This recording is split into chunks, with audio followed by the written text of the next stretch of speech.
What's going on, everybody, and welcome back to the Robbie Basel show. Today, we have a brand new video for you guys. We have Olympics to talk about, some of the sports we highlighted in the previous videos. We will be talking about them today, including rugby, soccer, and men's basketball. Yeah, we're going to talk about that, as well as some tennis and a big upset that happened a couple of days ago. Additionally, we have a very interesting Formula One sequence, an incredible race, and then a major driver change. I'll tell you what my thoughts are on that one. And towards the end of the video, that'll be our last topic today. But we're going to begin with the Major League Baseball trade deadline. Oh, what a week it's been for Major League Baseball. And we'll talk about now some of these trades. And listen, okay. We're going to go over some of my moves that I liked. We'll go over some of the bigger moves right now. And then we'll talk about my winners and losers of the deadline. We opened up the week with this trade. It was the Cubs going for infielder Isaac Paredes for Christopher Morel, which was a very weird trade. Because technically the Rays got like a worse version of Paredes for Paredes. Yeah, that didn't make a lot of sense to me. I mean, I bet one of them has more club control, but I haven't really looked into that one. It was a very weird situation because, yeah, I mean, Isaac Paredes is really good. The Cubs were sellers, so it made a little bit less sense on what the Cubs are trying to do. Because then they sold I think his name is Mark Leiter Jr. To the Yankees. They sold some pitching. They didn't trade a lot of pieces, but the Cubs as a whole, their big move was Paredes for Morel. I like the move more for the Cubs. I like Isaac Paredes a lot. He's had a great season for the Tampa Bay Rays, and I love what they got. The type of player they'll have, hopefully under some decent club control for the next couple of years. I think it's a good move for both. I mean, they both have like club control, I think, so that kind of works. But the one other trade that I'll highlight before we go into the deadlines, what happened today, was the approach from the New York Yankees. We knew what route they could go. I mean, they could go for, they've been linked with like a million players. What could they have possibly done? Well, I'll tell you what they did. They needed to make a big splash to revenge the whatever they did last year. And they went out and did it. And ladies and gentlemen, I think it's actually going to work. Jazz Chisholm of the Marlins to the New York Yankees for a decent haul of prospects. What a move by the Yankees. Because their offense has been kind of trash. And they went out and, it was more of a power threat than a contact bat. But it works. It works. And I can't really harass them for this. It actually kind of works. I mean, already he's looked really solid, even though he's using Aaron Judge's bat and not his own. I'm not going to question it. You guys going to question it? I'm not. Because at the end of the day, you don't really give a crap whose bat you use. If you're hitting tanks and you're using a legal bat, who cares whose bat it is? Just to make an adjustment with that bat, and there you go. You're flying off the charts. But Jazz Chisholm, I like the move for the Yankees. Will he sign long term eventually? We will see. They get a club control. I believe he's club controlled too. Not really sure on that one. But it's a good move from the Yankees. I think they made it an interesting. It had to do something. Well, I'll just put it like this. They had to do something because they knew Baltimore was going to do something. And Baltimore, they made a couple of moves. Okay. They did make a couple of moves, which is interesting because the Baltimore Orioles had a ton of ways they could have handled this. But they went with a weird route. They got Craig Kimbrell from Philadelphia. I don't hate it. It's not. Actually, no, sorry. They landed the replacement from Craig Kimbrell. That was my mistake, because that's why The Orioles tonight, actually, though Craig Kimbrell, I thought they traded for him. They didn't. He's been kind of mid. So, in the terms of fixing the bullpen, they went out and got Gregory Soto, which I am a big fan of this move. I've loved Gregory Soto for a couple of years now. He was on Philadelphia. They weren't using him a lot. It's a lefty. A lefty would work in this situation. And they went out and got a good lefty for not a lot. So, good move there. They got Trevor Rogers from the Marlins, lefty starter, a little bit inconsistent, but I think it's pretty good work from Baltimore. But another good one for them was Eloy Jimenez, the big bat from the White Sox. White Sox, we knew were sellers. We just didn't know how much they were going to sell. They didn't sell Luis Robert. They sold Eloy Jimenez. Listen, they did what they had. They sold what they had to sell. Jimenez's contract was pretty terrible. And so essentially, Chicago just eat part of the contract and they get a terrible prospect in this, which I don't understand why. I mean, maybe they could have retained more salary, but I think they're just trying to dump the salary, which you do you, brother. It worked. That kind of works. But what other moves occurred today? Well, we had the Royals. They were making moves today.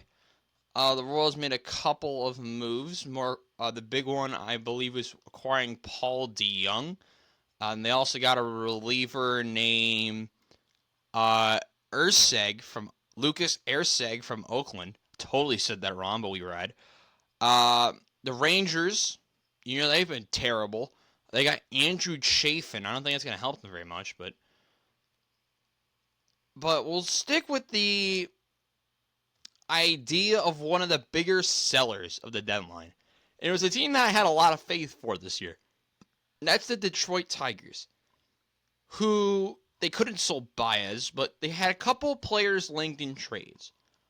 One of them we've already mentioned, but two of them were at risk of being traded. One wasn't on the last day, but the rumors with Tarek Skubal and Jack Flaherty were higher than what they should be. But one of them, for very good reason, Skubal stood as expected. But Jack Flaherty, in a shocking turn of events, is going to the Dodgers. What? Yeah, you heard me right. The Los Angeles Dodgers have made a big-time move for starting pitching. The back end of their rotation has been total garbage, and what do? They get the best starter on the market for, I don't even remember what the haul was for him, to be honest. This happened like an hour ago or so from the recording of this video. Let's go find this move. Jack Flaherty. We don't even know what they got for him. So, fair enough. I mean, Jack Flaherty, who's revised, not the time, the right word, who's got his career back on track after a solid start to the season with the Tigers. He was bouncing around a couple teams. This is his third team in 2 years. But go to team number 4, and we'll see how this move works out. He's going to the Dodgers for Hall of Prospects.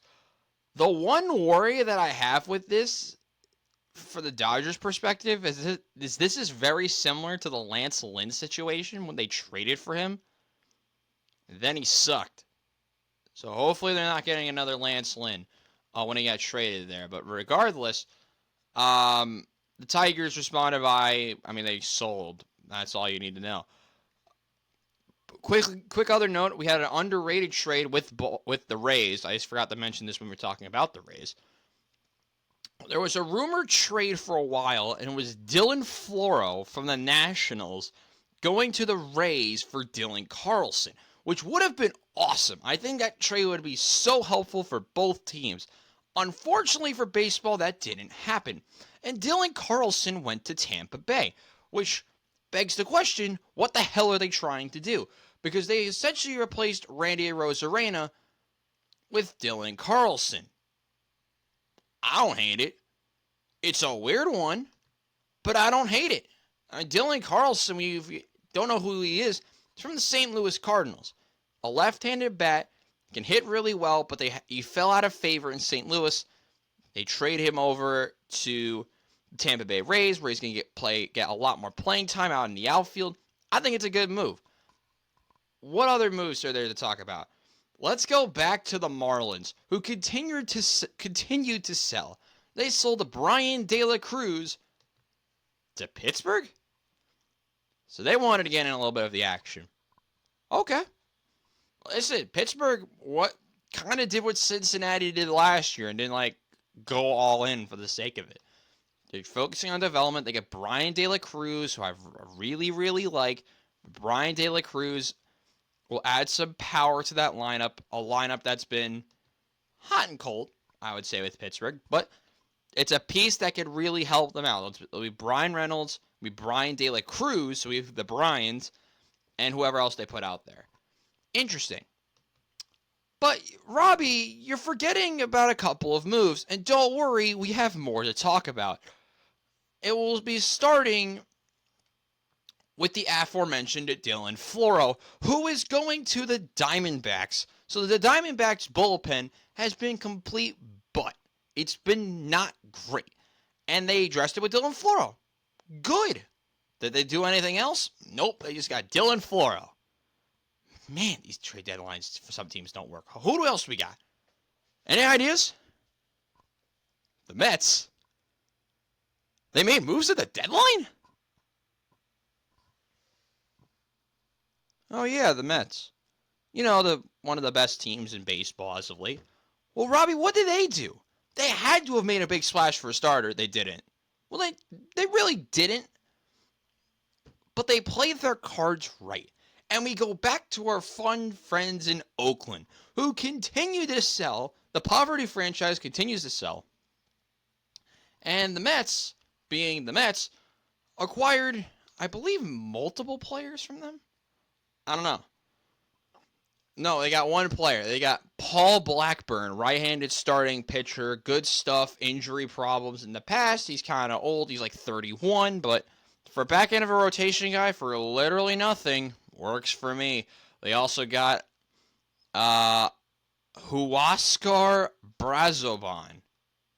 Works for me, buddy. And they also got another dude from the Rays. I can't find that trade. Yeah, former All-Star Paul Blackburn going to the Mets. The Mets did get a right-handed reliever from the Rays, which is okay. But, yeah, I mean, the Mets deadline, they weren't as active as you would think. I think they could have gone for stronger bullpen arms, but they went for quantity over quality. Now, granted, the small sample size they got of both the relievers, one of the guy from the Rays and the one Huascar from the Marlins, small sample size, but they've been pretty good in the small sample size, which is a positive stride, especially with all the relievers coming back, hopefully pretty soon. What else happened? Oh, yeah. Who else made a move out west? This will be one of the final talks about this. But who else did something out west? Yo, did any of you guys know? Oh, the Padres. They made a trade with the Marlins. I mean, I thought they were going to get Brian De La Cruz, but who could they have gotten? Oh. Tanner Scott? To the Padres. Now, I'm thinking, the Padres, they love throwing prospects around lately. Hold on, I'm getting a phone call. I'll put on my AirPod. Yo, how many prospects did the freaking Padres give up to the Marlins? 3 of their top prospects? You forget how, the Padres have, no prospects. They have gone all in on, so many times on so many different players. And they traded, a ton of decent prospects, or some very strong prospects, for a Marlins player, not named Jazz Chisholm. Interesting. So, did the Yankees get a closer? No, because they're trying to go for Tanner Scott. But, I was having a chat today with somebody. the asking price for Tanner Scott was ridiculous. And I think the Yankees win the deadline even more for not going for Tanner Scott. Same with the Mets. Same with a couple of these other teams. Because if you were willing to trade up that price for any of those other teams for Tanner Scott, you're an idiot.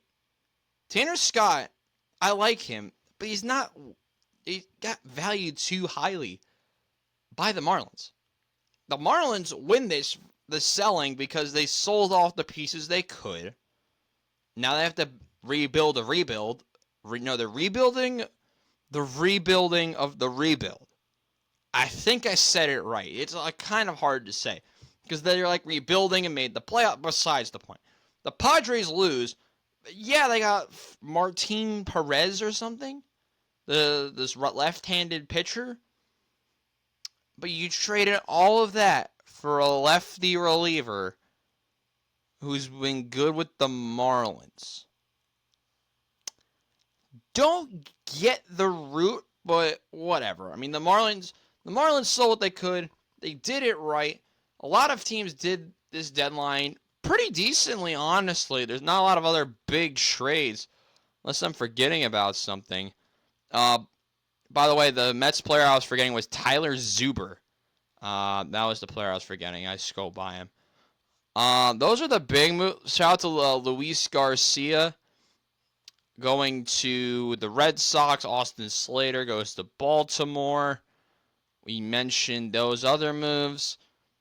And yeah. Oh, and of course we had the Randy Arozarena trade from last week. So the trade deadline was pretty interesting. The winners of the deadline. I mean, there's a lot of teams that you could say won the deadline. Also forgot to mention the Braves traded for Jorge Soler again. Almost forgot. So, hold on, I just gotta research something real quick. So, Robbie, I'm just trying to look at my list again. Who are the biggest winners and losers of the trade deadline? There has to be a decent amount of them, right? Well, let's talk about a couple of winners and like a neutral one. Shout out to the honorable mention of the neutral pick of the Blue Jays, who didn't completely sell. They traded Yusei Kikuchi to the Astros, but didn't sell Vlad. They didn't sell a lot of any core pieces. Good. Winners. The state of New York. Both teams win because the Mets didn't throw a million prospects out the door for Tanner Scott. They kind of stood put, but they added a couple underrated pieces. They didn't really need to change that much. They didn't change that much, and they got what they needed. Yankees needed offense. They added Jazz Chisholm. Both teams handled this deadline really well. Another winner, Baltimore. We talked about them before and some of the moves they've made. They needed help in the starting rotation. They get a fourth guy in Trevor Rogers, who was a perfect fourth starter type of player. I think he'll fit very well over there. Who else won? We have, let me just go through my list here. All right, the Royals. The Royals,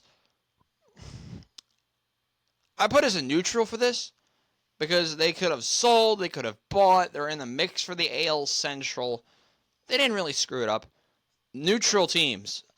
Pittsburgh, like I mentioned, didn't really throw everything out the window to try and go all in the terrible Central.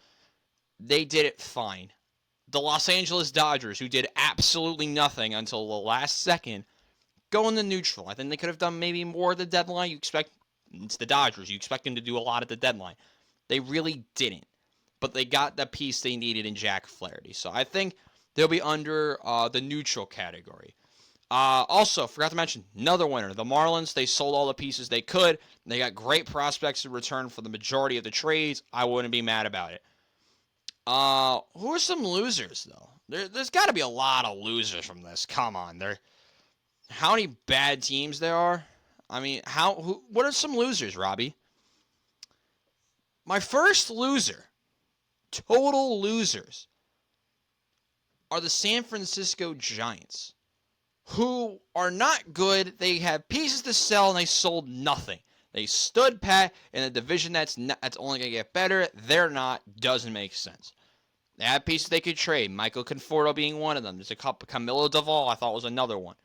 No one made a move for either of them. They traded Alex Cobb. That's the only trade they made. He went to the Guardians. Other losers. You can't really do this without questioning the logic. I think Seattle should be a loser because we don't really get what they're doing. But instead, I'm going to go with here's my thought on this. The Padres, we're going to talk about the Padres again. I don't know what you guys think about this, but they're on say these two shelves here. This here, the winners, neutral, losers. The Padres are right here, in between the two. Because they dress positions of need, they have no future. And they're in a division with the Dodgers. So you're trying to kind of weigh both options, while at the same time, they bought, but at what cost? So the future, I think, is going to be a little bit more worrisome because of how many prospects they continue to sell, if that made sense. What other losers we got? The Twins. I was just thinking about the Twins. They didn't really do anything. They got Trevor Richards from the Blue Jays. That wasn't that big of a move. We'll end this segment by talking about a loser as a player. I feel bad for Tarek Skubal. Mr. Skubal, I like you, man. You're a good pitcher on an awful team, an awfully ran team, for the most part. Yes, they've tried to improve. Yes, they've tried to make positive strides, but with the way it's going, it's not working. So I'm a little surprised, but not surprised that Tarek Skubal did not get moved due to probably how much the Tigers were asking. Do I see them trading Skubal eventually? Of course I do. But when or if they will trade him? Very interesting situation the trade deadline was. We'll hopefully talk about it more in a couple of days. On to the Olympics. But you don't need to sing the theme song again. A lot has happened in the Olympics since we last talked. So let's go over it. We will not be showing a graphic for this first sport because we have a gold medalist in rugby. We started off with we'll go with the women's first because this final was, both finals I thought were pretty mid. New Zealand did win a gold in rugby with the women's.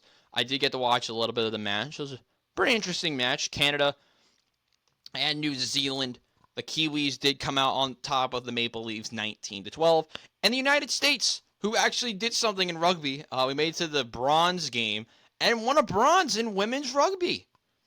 Didn't think I'd be saying that, yet here I am. They did better than the men's team. Less said about that, the better. But back to men's rugby, a tournament that I watched a lot of.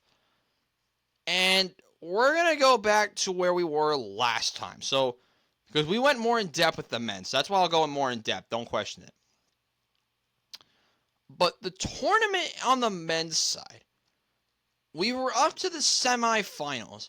And it was a battle that we had in the knockout stage. That's still not the right side. In the medal playoff between Fiji and Australia. And I said whoever wins against... It will actually show the screen now for this. Whoever wins against with Fiji and Australia is winning the whole thing. Well, I was wrong. Because France, the underdog I thought in the situation, went out and beat South Africa. Because South Africa is having a... I guess a down? I don't know. France then went on to run away against the Fijians, a team that I believe has won multiple gold medals in rugby recently.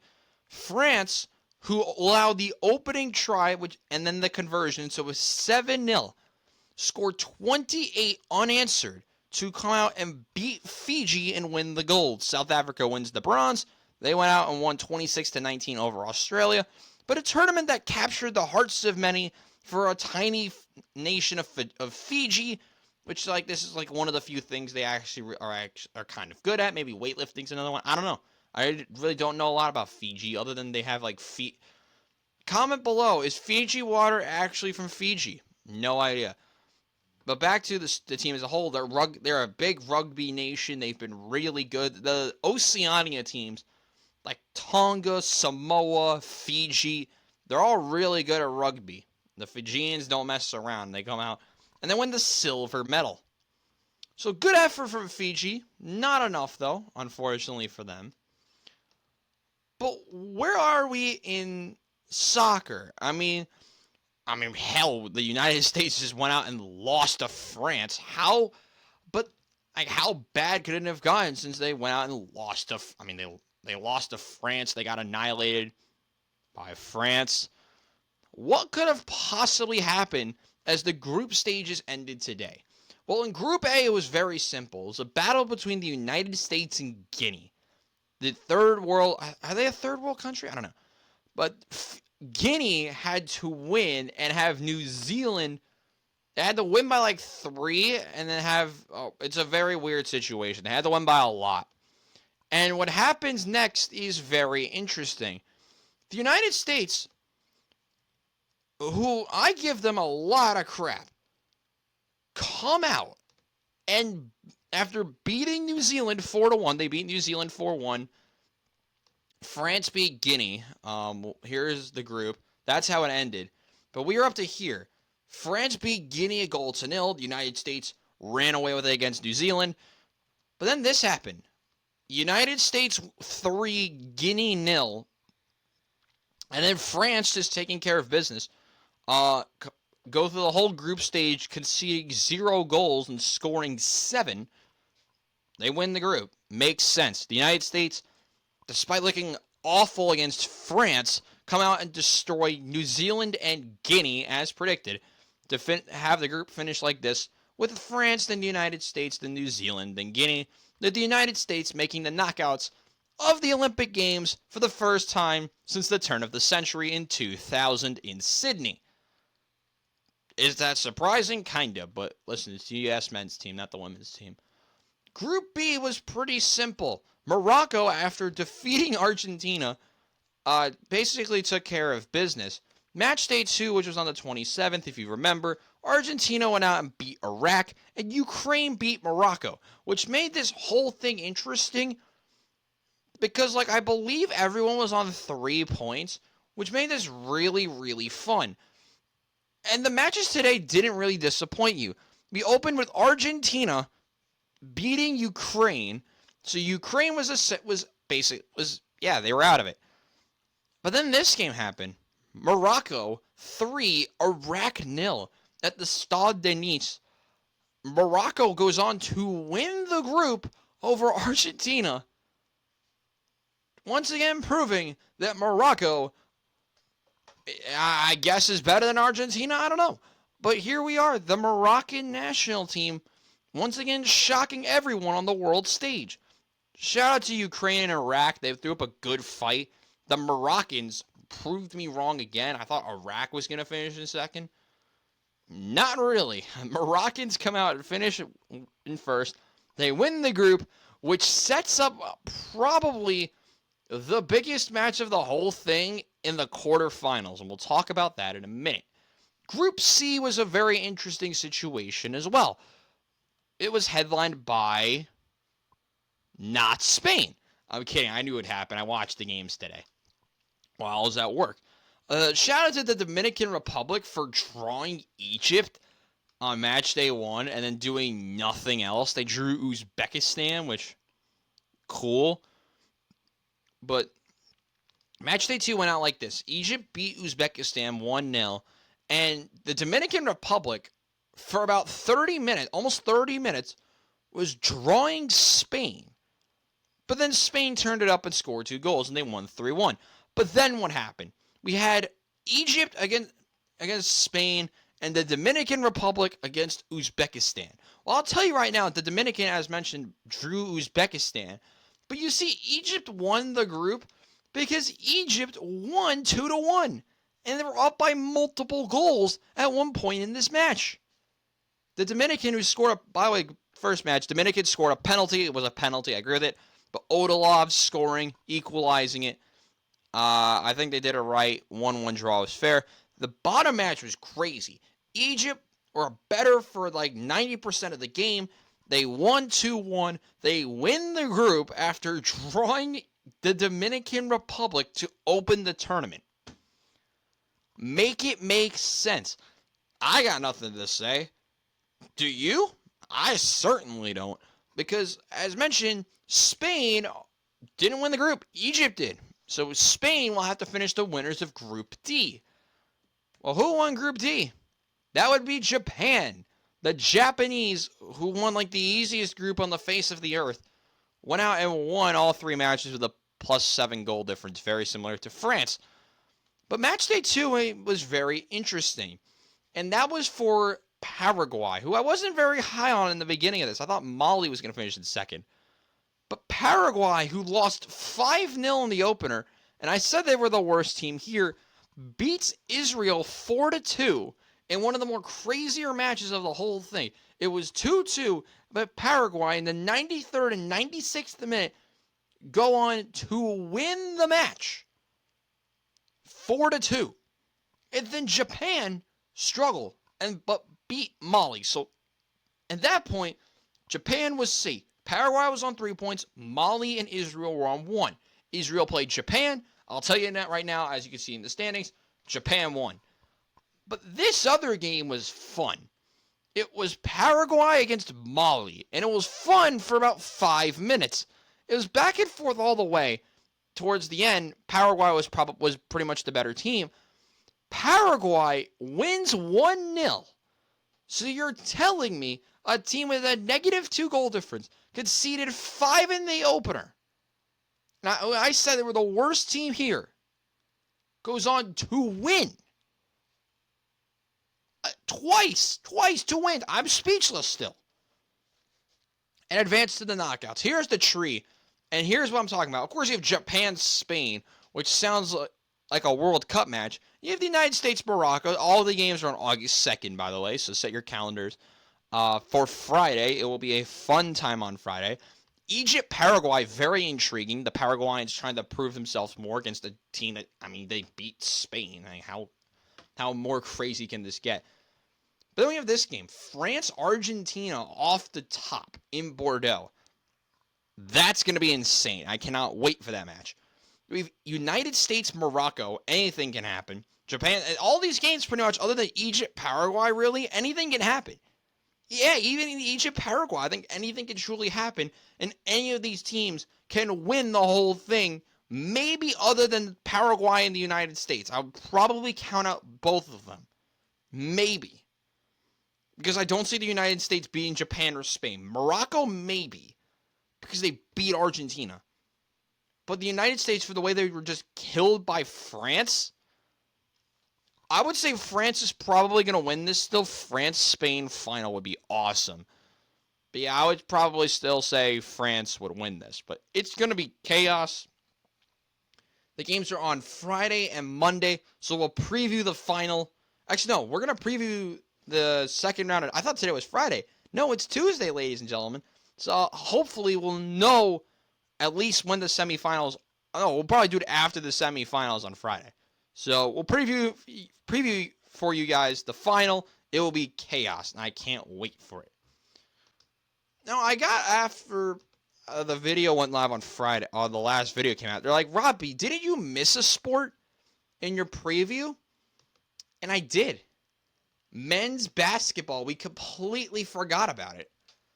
So welcome to men's basketball. Here are the teams.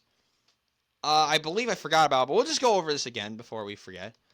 Men's basketball, you got the United States, South Sudan, France, Canada, Japan, Germany, Serbia, Australia, Puerto Rico, Greece, Brazil, and Spain. Group A, let's go to Group A, has gone off to a very interesting start. And it begins with our friends from Canada, who go on in their opening 2 games, winning both of them. No, I did do predictions for this, and I had Canada last. The most balanced group. I did do predictions for this. People were lying to me. Australia won the opener against Spain 92-80 in a dominant game for Landale. Aldama had 27. But the second game was led by R.J. Barrett and Giannis Antetokounmpo. But in front of a packed crowd in Lille, Canada beat Greece, which set up Greece needing to win their match to have a good shot at this. And Greece go on and lose despite having Giannis. And then Canada just beat Australia. So Australia, who won their opener, they're probably safe. They need to probably get a decent result. And the last game, Australia plays Greece. Canada plays Spain. Both games are on August 2nd. It's going to be a good time. Both games, of course, in Lille. Those games are on Friday. It's going to be a blast. Hopefully we get some two good games. I have to think Greece has to go all in. Same with probably Canada. But it'll be a fun matchup. Group B was also interesting. We had Germany and France. First of all, hello, France. They go on and open up by beating Brazil, which made perfect sense. They had to beat Brazil when Benyama and Nick Batum were good. But then we had this game against Japan. I watched it back. What the hell was this game? It was madness. Led by Victor Wembanyama, we had this Kawamura guy who I've never heard of before. Dropped 29 points. Shout out to him. Japan, who were in it the whole time, barely lose to France and now have to beat Brazil to have a chance. Because Germany went on and beat the aforementioned Brazil. So, this is what it sets up. France-Germany, that game is going to be amazing. Also on, that's the late game on Friday, and we have Japan-Brazil. Honestly, if I had to pick this, I would probably say Japan and France win. But honestly, it's a coin toss for both of them. Does Brazil haven't looked that good? Japan almost beat France. So I probably got to say Japan wins, even though probably watch Brazil win now because Brazil's not bad either. They just haven't looked as good against France and Germany. So I'll say Japan beats Brazil and France beats Germany. That would just be insanity. But this is where it gets beautiful. We've only played one match, but here's where we are. It's the United States in Group C, and they went out, played their opening match against Serbia, and went out and beat up Serbia, led by LeBron James, Kevin Durant, and a bunch of other basketball players. Nikola Jokic can only do so much. The first quarter was close. The rest of the game wasn't, for the most part, and the United States goes on to win. South Sudan, led by Wenye Gabriel, beats Puerto Rico, who were led by Jose Alvarado, 90-79. The Puerto Ricans looked really good in the first quarter, and the second half was a disaster. And South Sudan goes on to win. So South Sudan could have a brilliant task, has the brilliant task, in Lille to beat the United States for real this time. Granted, the United States is not going to mess around. I would pick the United States any day of the week, but my God, the storylines if South Sudan wins this somehow. The insanity, because if South Sudan loses, probably going to have to get a decent result against Serbia, not lose by a lot to have a chance to make it out, but my God, how intriguing is this going to get? Basketball is brilliant. Here are the third place rankings, by the way. It would be Spain and Japan through, even though Puerto Rico hasn't played a second game yet. Here's when the knockouts would be. So it would be, I don't know how this works. Yeah, I don't. Oh, no, do we go to pots? Oh, my God, there's a draw? I did not know there was a draw. Damn, I'm really uneducated in this. We'll talk about this on Friday because the draw happens soon. This is so confusing. Why is this so confusing? Anyway, tennis couldn't have been that crazy, right? I mean, you've heard the incredibleness of insanity of every other sport. There's no way this tournament is this nuts. Right? Right. Well, how about men's tennis? Let's see what they've done. Oh, yeah, Novak Djokovic. How did he play so far? Well, he's only gone on.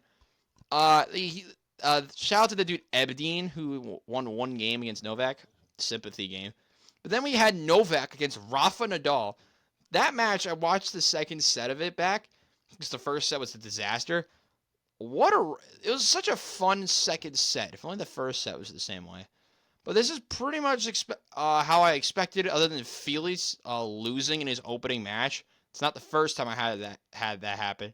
Also, Daniel Evans getting killed by Tsitsipas. Did not really expect that to happen. Also, shout out to Hassan from Lebanon for beating Chris Eubanks. Didn't expect that to happen either, and he threw up a great fight against Sebastian Baez. We'll preview the third round matches when we come back to the top. Next part of the draw, pretty much how I expected, other than Jari losing. Stan Wawrinka actually won his match against Kotov, which, fair enough. Zverev has won his match, and the two seeded players pretty much did the two remaining seeded player things. But Jack Draper, I knew that match was going to be nuts. Taylor Fritz drops the opening set, wins the other two, does his job, and now has to play Lorenzo Musetti.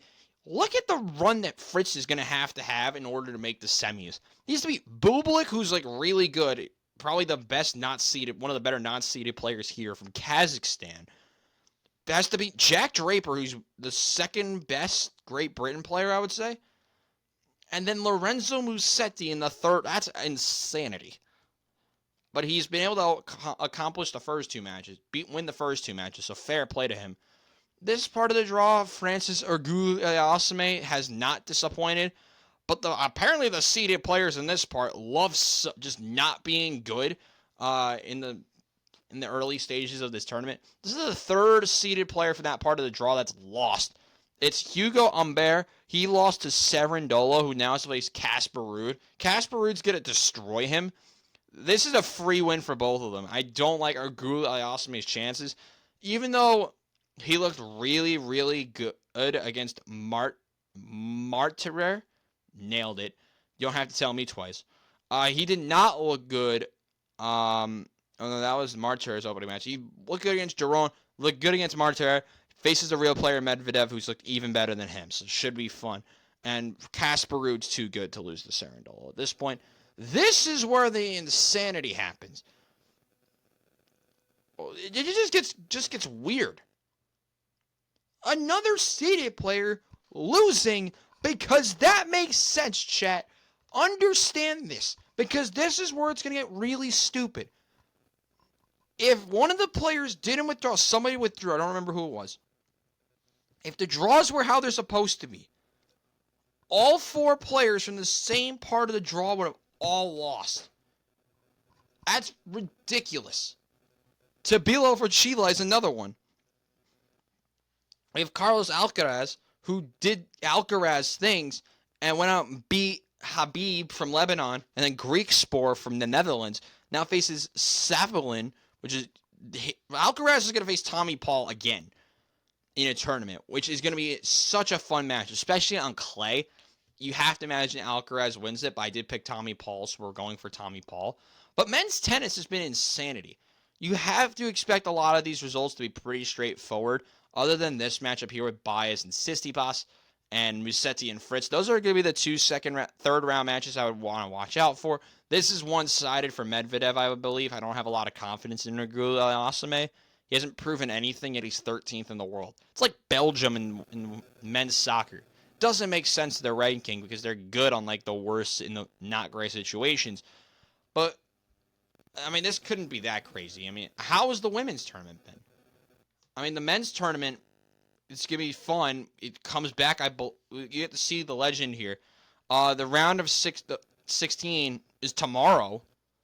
So have fun with that one. I mean, this tournament ends. We'll know the final on Friday. Like, it could not get any more ridiculous. Women's tennis would not get this crazy.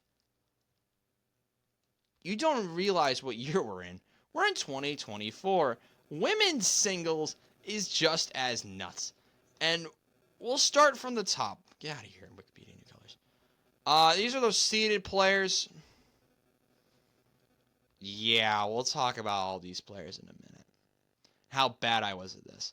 We know our quarterfinals. Let's take a look. Iga Swiatek. Oh, what a player. Yeah, she's good, chat. Also, the theme of these players being not good in the first round, that one spot, doesn't make any damn sense, but here we are. More craziness happened in the women's draw, featuring Danielle Collins. Should have walked through a sort of Columbia in the third round today. Goes on, will now be playing Swiatek. 1 versus 8. Not a lot of a lot of crazies happened, but a lot of stuff that I just didn't watch. I don't have the best analysis. This top part I just got wrong, and I'm just going to admit it. I suck at this. Women's tennis is not my thing, chat, because look at this. Emma Navarro, who I predicted to win bronze, out in the third round. Listen, at least she didn't lose in the first round, so I made some progress there, but my jeez. A lot of upsets, a lot of craziness. We had what's a PR? A protected ranking player make the next round. In, I think it's Angeline Kerber. Something, I don't know. Make it to the quarterfinals. She'll go up against Zhang, who I knew was going to face Navarro, but I had Navarro over Zhang, and Navarro lost to Zhang. So Zhang advances. She'll be facing Angeline, I think it's Angeline Kerber, but I really don't know. Third draw, Krejcikova, of course. But not Paolini here either. I did predict Krejcikova to make it to this part. I had her, I don't remember how far I had her going. This is actually the draw I kind of had, because I had Svitolina beating Pegula, called it, and then Krejcikova beating Svitolina. So I had that region actually totally right, which the top part of Section 3 totally right. I never do that, so that's a win in my book, chat. Also, shout out Krejcikova for being the first player that we've seen that did not get upset in the first round out of that part of the draw. There's like one spot here. Shout out.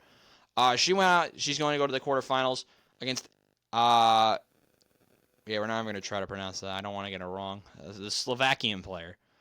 But then we have down here Coco Gauff losing to Vekic because apparently umpires suck. Fair enough. Also shout out to Bianca Andreescu for winning her opening match, but then losing to Vekic. Also, another player from the bottom part of this spot in the draw winning. Koyachuk. We tried. She actually went out and beat Maria Sakkari. So it'll be Vekic against Kotsiuk. Krejcikova against Shmedlova. Sure. Kerber and Zhang. And then Svitolina and Danielle Collins. This tournament's been madness. This is the better part. Wait, it's Angelique Kerber. Damn it, so close. But yeah, Anna Karolina Shmedlova. Sure. Yeah, that's the draw. Total chaos can happen at any part of this. This is how long. So the players in bold are the ones still in it.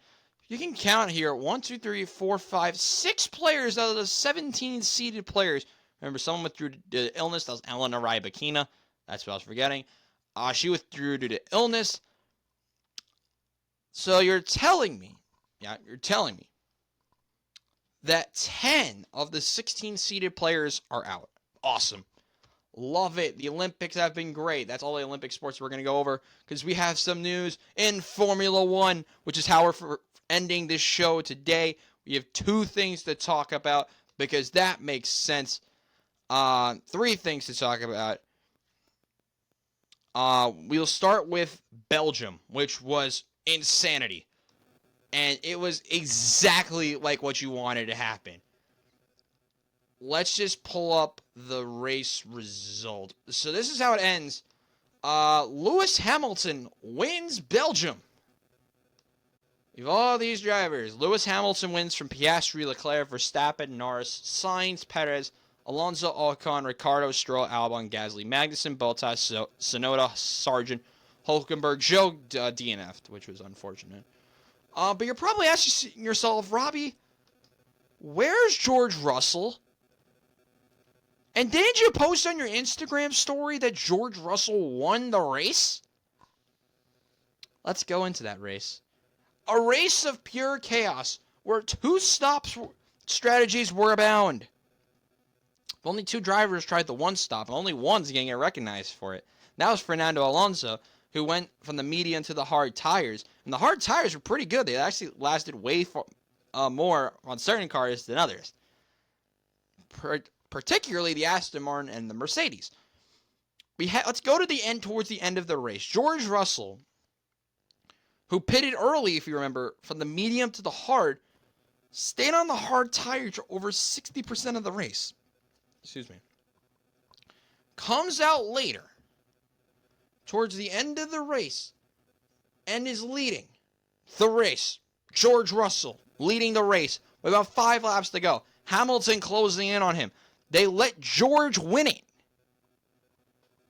But what do we have at the end? George Russell is disqualified. Miraculous. Unbelievable. You know, I've seen a lot of crazy stuff in Formula One. From poor starts from Lando Norris, who had another one this week, and we'll go into him in a second, to, questionable pit stop calls, Ferrari strategies, you name it. What the hell is this? What are we doing? Yeah, the car was 1.5 kilograms underweight.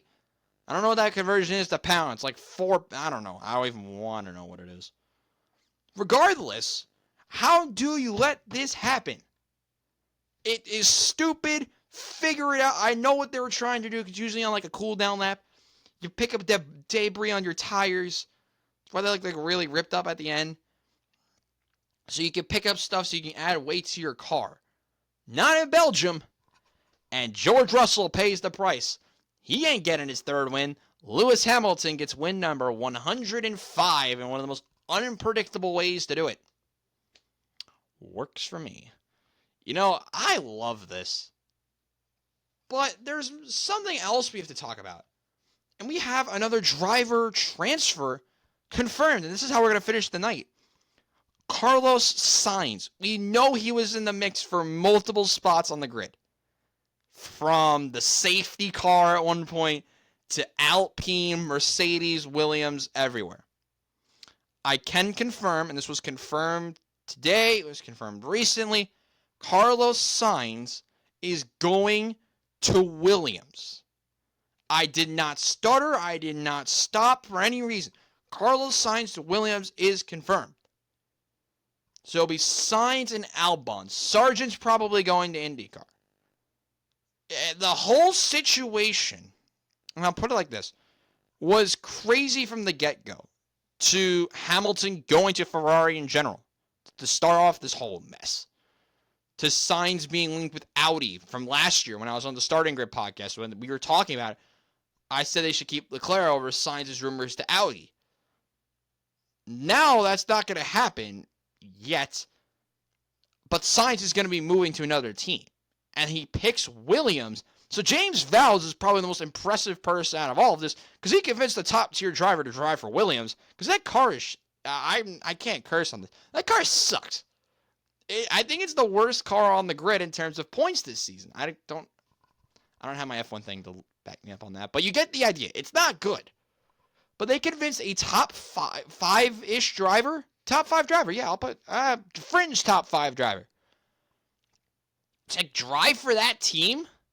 Miraculous. Miraculous. I don't know what else to say. Alpine's in shambles. They've lost Esteban. Fine. But Pierre Gasly's now, man. Pierre Gasly's a long-term type of driver that you want on your team. Now, he's mad. Alpine's a mess. Audi's kind of a mess. I don't know who they're going to sign. Maybe Nico Hulkenberg and or Mick. I don't know. A lot of this is just how I like to end all of these episodes. We'll just have to wait and see. Hopefully the connection and you get the audio is fine. My screen showing me here, it looks like it was a little bit laggy at times. So apologies if there's any lag or anything wrong with the video. We're just trying to get a video out for you guys here tonight. But for now, that's the end of today's episode of the Robbie Basel Show. Thank you guys so much for watching. If you like what you see, hit the like button down below and subscribe. I'd greatly appreciate it. But for now, I'm Robbie Basel saying so long. Enjoy the rest of your work week. See you guys Friday. Goodbye, everyone.